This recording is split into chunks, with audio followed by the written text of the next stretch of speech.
I am a professor at Reformation Bible College in Sanford, and I have been teaching the Bible below these many years, for 20-some years, and have been delighted to do so. I am not only a theologian, I am the son of a theologian. And I'm not only a theologian and the son of a theologian, I'm a Presbyterian theologian and the son of a Presbyterian theologian. And I've often pointed out that Presbyterians are known for three things. One, we are very persnickety and careful about our theology. Two, we're very committed and eager to talk about predestination. And three, we are arrogant, mean, and cold. Amen. I mean, speak for yourself. It's an ironic combination of things. But I tell you what we're not known for. We're not known for bringing the gospel to lost people. We used to be known for that. Jonathan Edwards, who led the First Great Awakening, was a Presbyterian. George Whitefield would have been a Presbyterian if he just knew a little better. He was also a part of that. As you know, probably the world's most widespread evangelistic organization, Evangelism Explosion, was founded and led by a Presbyterian theologian. And the reason I know all this is because this is what Presbyterians answer when we're pointed out that, oh, you guys don't care about the lost. We have this list of examples that excuse us for our lack of care about the lost. Right? That's what we do. So what Presbyterians do is we sit in our colleges, in our ivory towers, and we argue about the right way to witness to the lost. And we argue about who has the right way, who doesn't have the right way, and who can be corrected, who should be corrected. What we do, as one person put it, is instead of setting sail on a ship that's not perfect, we sit in the harbor and complain about why it's not perfect. Well, that's certainly been the case for me. My interest, however, in witnessing to the lost is actually the result of a prior interest on the life issue. The very first public address I ever gave was back in 1981. I spoke on the theme of a biblical view of economics, which is what my first book was about. But my second public address was also in 1981, and it was on the life issue. I was 16 at the time, and I felt strongly enough that I asked for an opportunity to address the issue, and did so. I think I had seen whatever happened to the human race, and that it had a profound impact on me at that young age. Not long after that, I was blessed to become an uncle when the Crisis Pregnancy Center. I'm not your typical Presbyterian. Sometimes I get a little emotional, but in the local Crisis Pregnancy Center here in Orlando, ministered to a woman who placed her child for adoption, and he became my nephew. I started serving a few years after that on the board of that local Crisis Pregnancy Center, True Life Choice. And, I forgot, in the interim, I did jail time with Operation Rescue in Jackson, Mississippi, serving beside Roy and Beverly McMillan, for those of you who know Roy and Beverly.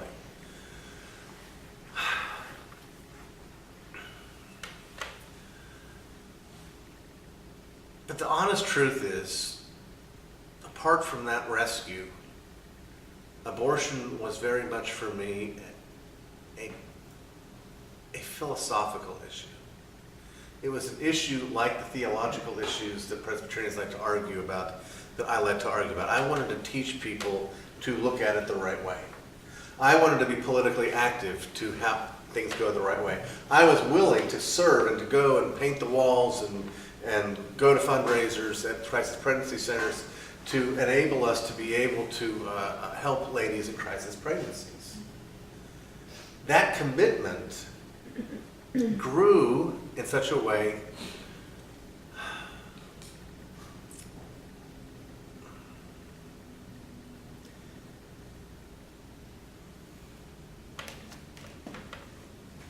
And in 2005, my wife and I did something else, far more expensive, but still profoundly safe. And we adopted a little boy who was scheduled to be aborted. And again, in 2009, we did the same.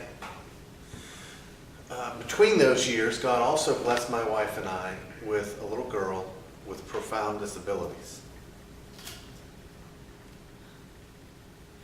So what got me more emotionally involved, more personally involved, was sitting at my dining room table like the man in Psalm 128, looking at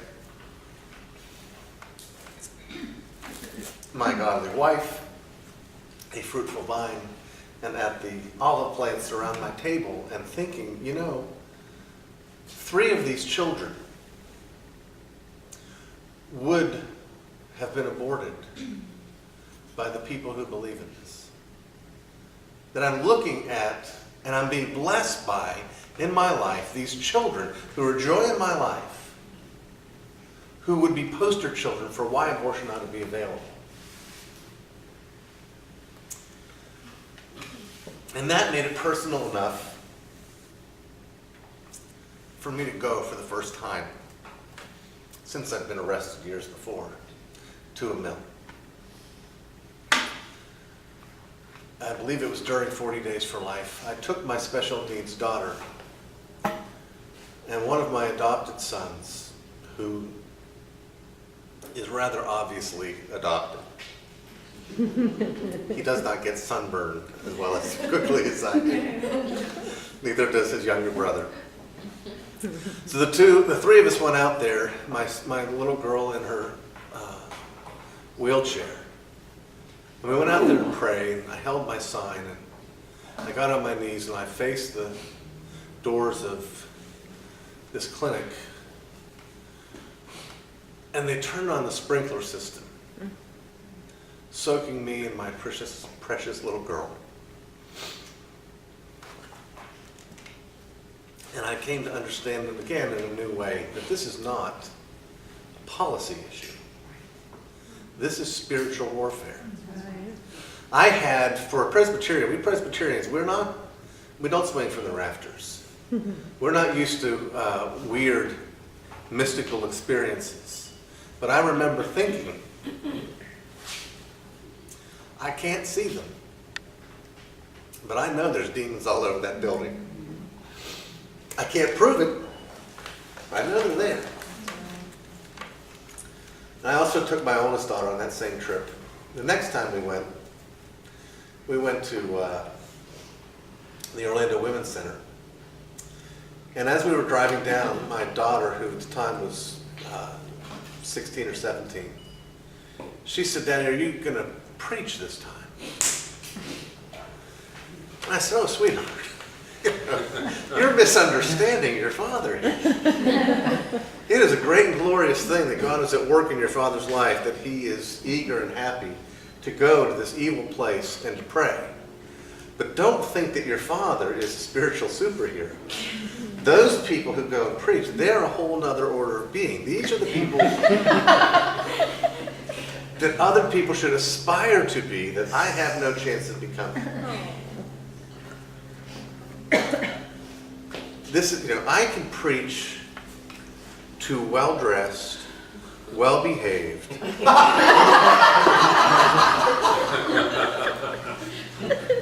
well-groomed, middle-class people. That's my spiritual gift.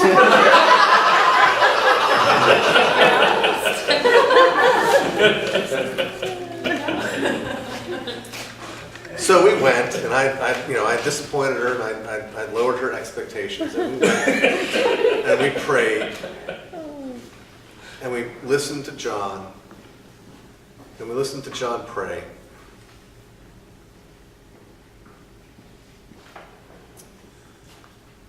And he may have been faking it, he's just that sneaky. But I watched John sort of lose power. He was just getting a little tired. He was just getting a little weary. And I came up beside him, put my arm around him, and stand with him and encourage him. Instead, he dropped his little plastic megaphone to his side. And I figured, I guess I've been called. So I took this little plastic megaphone and I began to preach. And I don't know if you remember that day, John. I was still learning about how these things operate. I was still just flabbergasted that the city of Orlando has made it a crime for a pregnant mom or the dad to smoke a cigarette inside a building where her baby's about to be murdered. In this particular place, the ladies and the boyfriends, dads, they come outside the building. In God's providence, we're already close enough, but they have to come outside and sit there to have their cigarettes. And there's this fella sitting there, but he's not smoking. He's hunched up in this chair. Remember this guy? John, you see him all the time. Hunched up in this chair. He's got a hoodie on, covering his face, and he's looking miserable. And I thought, well, I'm better at preaching at people than I am preaching at walls. So I'm going to preach to him.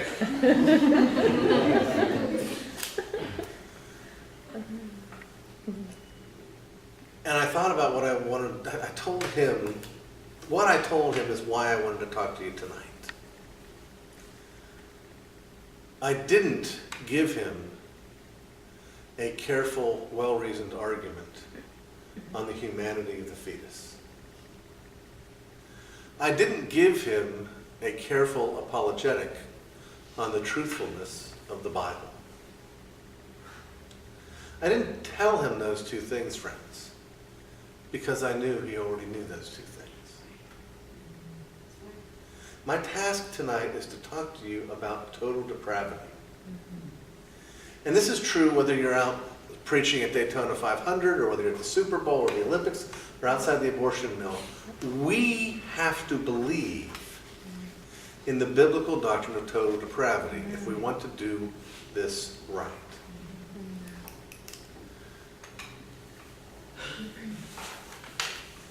Our problem, like their problem, is we don't think we're that bad. This is what, by the way, how Presbyterians, if they do evangelize at all. We look at our best prospects as those people who are most like us.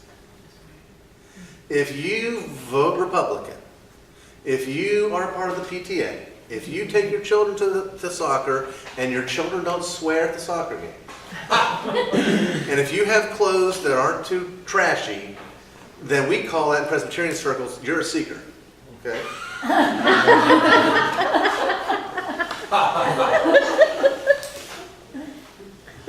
Because that's what we think happened to us.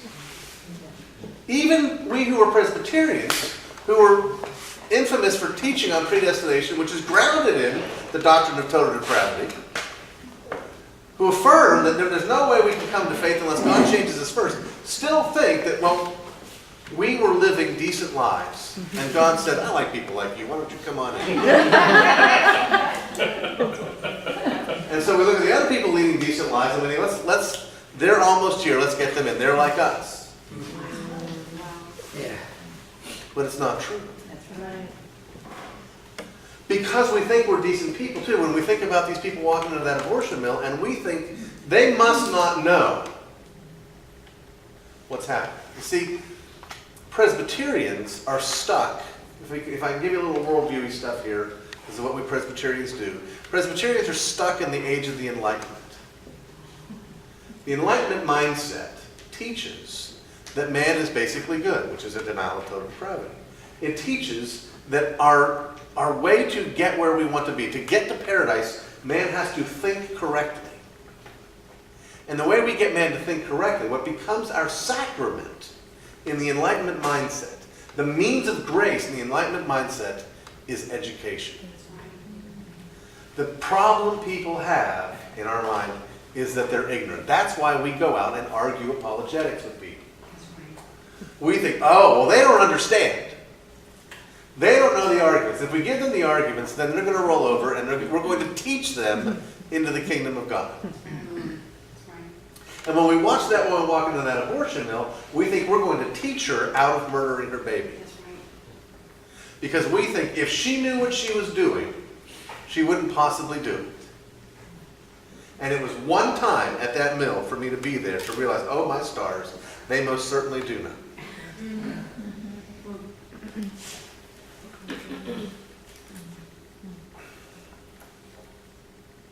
So back to my sermon.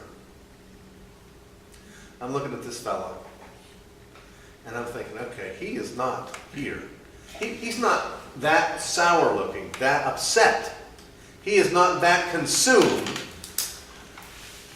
in his own sorrow because he believes he's brought his girlfriend here to have cells removed. That, well, maybe I'm giving the wrong words here. His face was sad.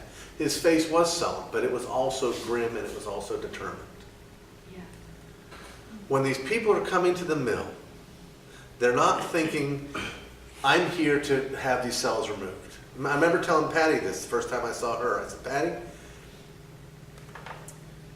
these women have been told for the last week, it's no big deal.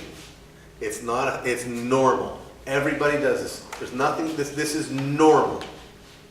And before you say anything, before you preach, even without the sign, your mere presence there, when she walks down that sidewalk, she realizes what she knew. It's not normal.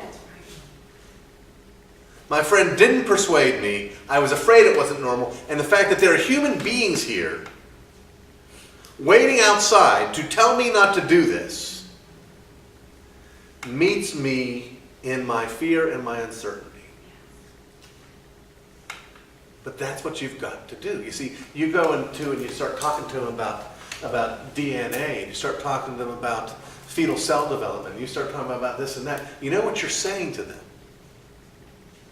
Let's have an argument about whether or not it's a baby. Mm-hmm. It's okay. I had to answer my phone 3 times in the middle of class today because the guy was working on my well at my house trying to get my water back on. I told my kids, sorry, but I'm going to take this call.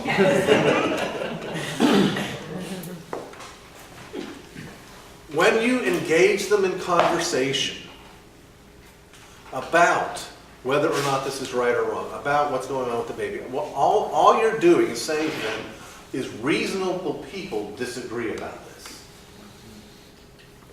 Which is enough doubt in their mind to push them over that edge to be willing to do this. But when you tell them, thus saith the Lord, when you tell them, not just, I know you're murdering your baby, but I know that you know you're murdering your baby. Which is what I said to this kid. I said, look, you're sitting there, you're all hunched over, you're all covered up, you're all trying to hide. And you're thinking, if I can make it through this next 3 hours, if I can suppress what I know for 3 more hours, even if I have to face it then, it'll be too late for me to do anything and I won't have to worry about it. You're thinking, I can forget about this problem.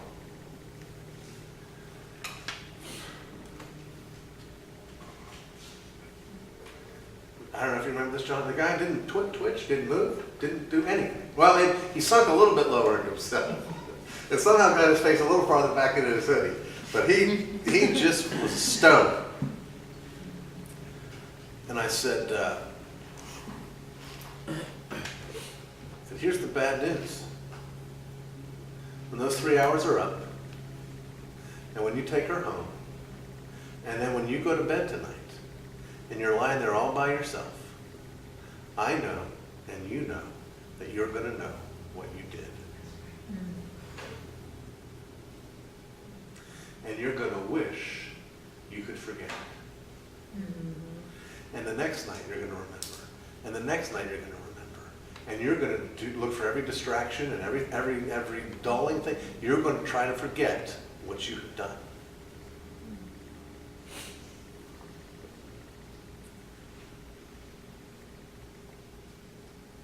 And I said, the worst possible news I can give you is that eventually you will forget. That's right. It'll get less and less and less and less. It'll be much longer than you think. But it'll get less and less and less and less and less, and then eventually you will forget. Until when you know you're dying.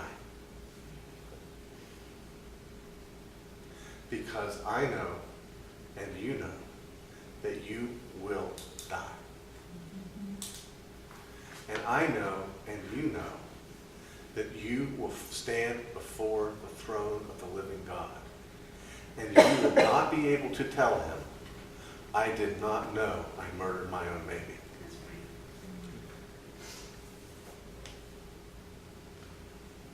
You can tell yourself that now, but I know, and he knows, and really you don't know.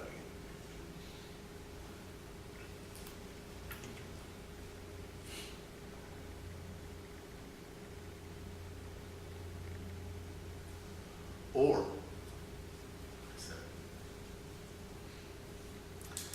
and I love this, I hear this both from John and from Patty. I love this. I love to hear you guys challenge the men's masculinity. They have a world telling them that what it means to be a man is you knock up girls and you take care of them. And when you guys are saying, be the man.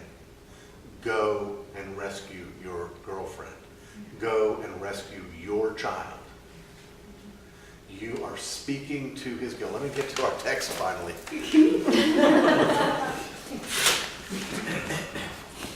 Romans chapter 1.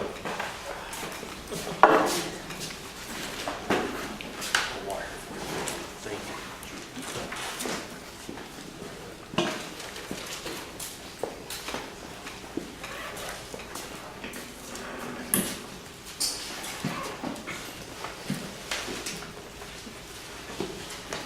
Beginning in verse 18.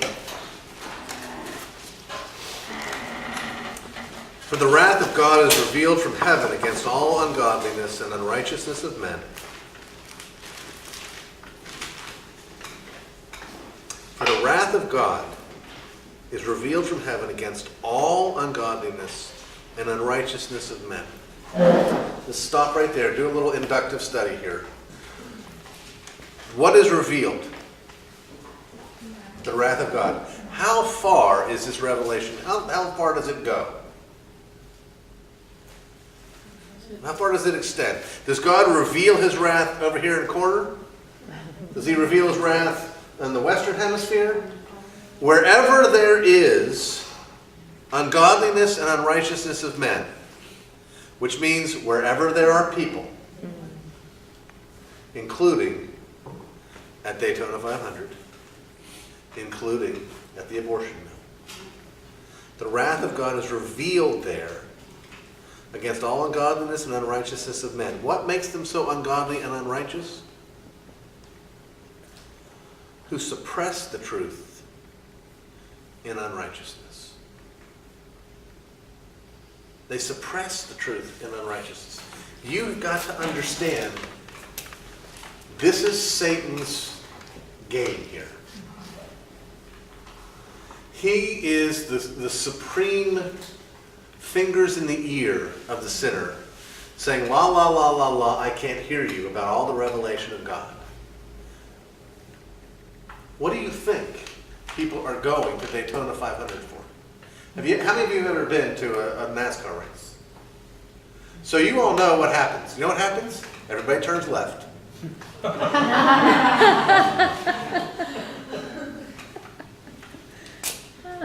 Why would people pay money to go watch a bunch of cars turning left? Because it's awesome. I'm not going to convict anybody for wanting to go to watch accidents. Some might. big la la la la la, I can't hear you. It's the loudest la la la la la, I can't hear you ever want to go to. It's louder than a Who concert.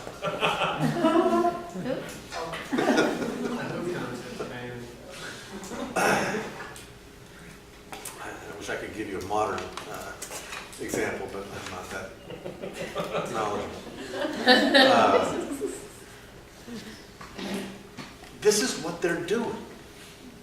This is why it's so important that you not get bogged down in the arguments, because it allows them to continue to suppress the knowledge.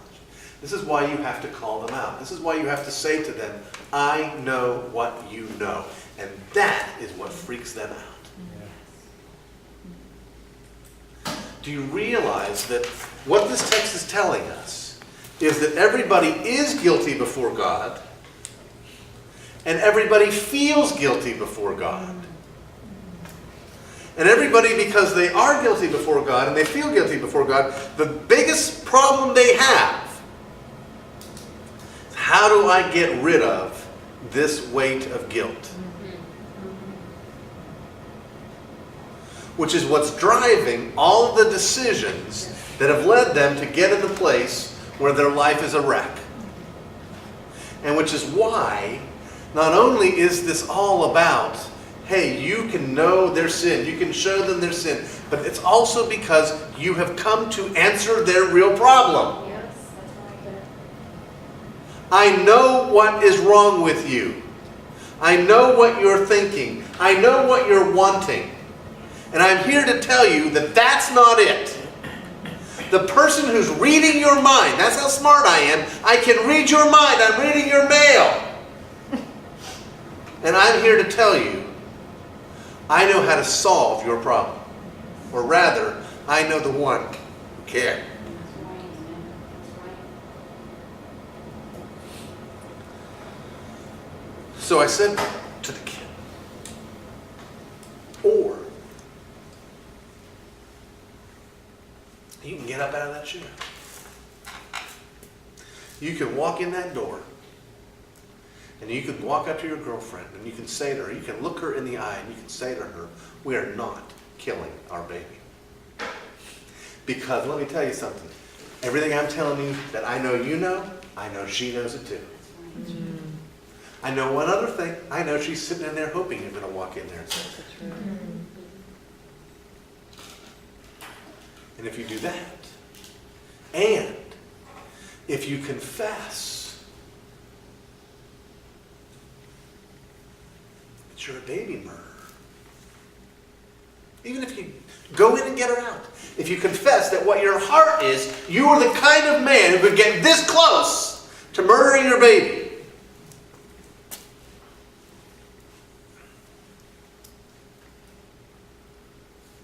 and if you ask him to rescue you,